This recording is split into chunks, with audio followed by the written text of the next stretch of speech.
আসসালামু আলাইকুম and welcome to TNT-Lessons. আজকে আমরা দেখব ভেরিয়েবল সেপারেবল মেথড ইউজ করে ডিফারেনশিয়াল ইকুয়েশন সলভ করার আরেকটা এক্সাম্পল।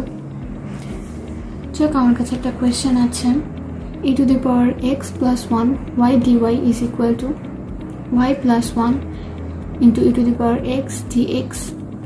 এই ডিফারেনশিয়াল ইকুয়েশনটাকে ভেরিয়েবল সেপারেবল মেথড এর সাহায্যে যদি আমরা সলভ করতে চাই, তাহলে প্রথমেই জানি আমাদের ভেরিয়েবলগুলো সেপারেট করতে হবে। x dx টার্মগুলোকে এক সাইডে রাখতে হবে আর y dy টার্মগুলোকে আরেক সাইডে। যদি আমরা তা করি তাহলে আমরা দেখতে পারি y dy by y plus 1 is equal to e to the power x dx e to the power x plus 1।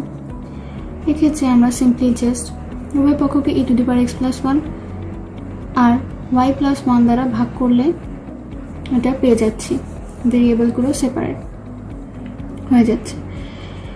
এখন পরবর্তী ধাপে ভেরিয়েবলগুলো সেপারেট করার পর আমাদের ইন্টিগ্রেশন করতে হবে।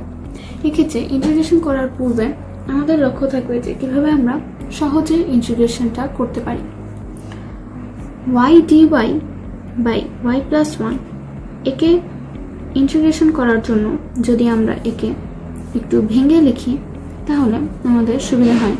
যদি আমরা y plus 1 minus 1 by y plus 1 dy লিখি is equal to e to the power x dx e to the power x plus 1, তাহলে দেখা যাচ্ছে যে আমরা জাস্ট y এর সাথে প্লাস 1 আর মাইনাস 1 করেছি, সো আমাদের মেইন ইকুয়েশনটায় কোনো চেঞ্জেস আসেনি। এখন যদি আমরা বিভাজন পদ্ধতি ব্যবহার করি তাহলে দেখি y plus 1 by y plus 1 minus 1 by y plus 1 dy is equal to e to the power x dx by e to the power x plus 1। এখন y plus 1 by y plus 1 এটা লেখা যায় y dy minus 1 by y plus 1 dy is equal to e to the power x by e to the power x plus 1 dx। এখন দেখা যাচ্ছে যে একে integrate করতে আমাদের সুবিধা হবে, যেহেতু আমরা 1 by y plus 1 dy এর ইন্টিগ্রেশন খুব সহজেই জানি। এখন যদি আমরা বোথ সাইড ইন্টিগ্রেট করি তবে আমরা পাই 1 dy এর integration y minus 1 by y plus 1 dy এর integration ln y plus 1 is equal to ln e to the power x plus 1। এখন ইন্টিগ্রেশনের পর একটা কনস্ট্যান্ট আসবে প্লাস c। এখন আমরা লং টার্মগুলোকে যদি একসাথে রাখি তাহলে আমরা পাই y minus c is equal to ln e to the power x plus 1 plus ln y plus 1। এখন প্লাস আকারে দুটো লন থাকলে আমরা জানি y minus c is equal to ln e to the power x plus 1 into y plus 1 লিখতে পারি আমরা গুণে। এখন যদি আমরা অ্যান্টি লন নিই তাহলে পাই